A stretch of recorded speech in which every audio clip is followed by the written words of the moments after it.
2013 पासून माझी कामच टोटल बंद झाली होती. ह्याला कारणीभूत रवींद्र चव्हाण आणि त्याचा भाऊ संकेत चव्हाण हे दोघं आहेत. मध्ये मी खंबालपाड्याचा प्लॉट घेतला होता. त्या प्लॉटमध्ये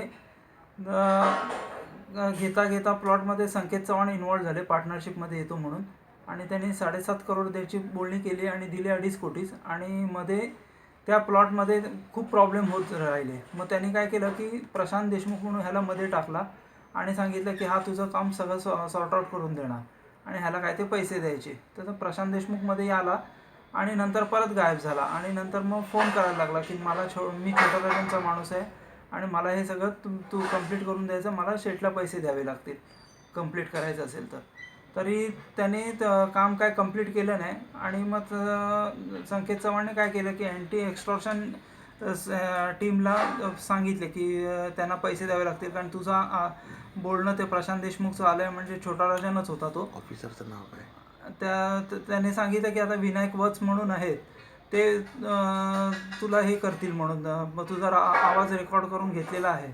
तर मी म्हटलं आवाज कसा काय रेकॉर्ड करेन, कोण छोटा राजन कोण प्रशांत देशमुख हे मला कोण माहितीच नाही आहेत. परंतु त्यांनी माझ्याकडनं विनायक वसने 7 लाख रुपये घेऊन टाकले.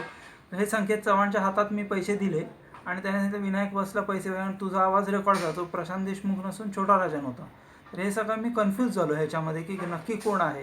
मग त्याच्यानंतर परत प्रशांत देशमुख माझ्याशी डायरेक्ट बोलायला लागला आणि म्हणायला लागला की मला नागेश लोहारला पण पैसे द्यायचे असतात, तर थोडे पैशाची तू हे तडजोड करून दे आणि मग मी नागेश लोहारला पण पैसे देईन.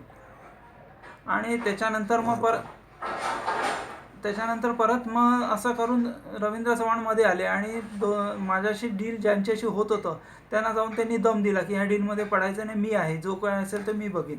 आणि मग मला वारंवार रवींद्र चव्हाण म्हणायचे हे छोटा राजांचं मॅटर आहे, तू हात घालू नको आणि तुझे पैसे आहेत ते विसरून जा म्हणून. तर मी सांगितलं माझ्या नावावर डॉक्युमेंट रजिस्टर असताना मी कसं काय विसरणार हे. तर तो म्हणाला नाही, छोटा राजन तुला त्रास देईल म्हणून. आणि असं करून रवींद्र चव्हाणने स्वतःच्या हातात घेतलं आणि भावाचं रजिस्ट्रेशन पण त्याने माझ्याकडनं दबाव आणून करून घेतलं. आता ह्याच्यानंतर माझी अशी परिस्थिती झाली की मी आता काय करू आणि काय नको असं झालेलं आहे. हे थोडक्यात माझं आता मी थोडे पैसे करून असे करोडो रुपये त्यांच्या हाती दिले.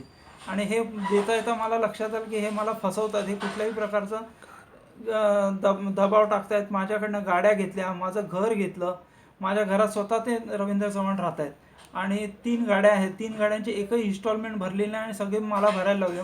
नाहीतर म्हणायला लागले की छोटा राजनला सांगतो मी आणि तुझी गेम करून टाकतो. तर असंच सांगितलं त्यांनी.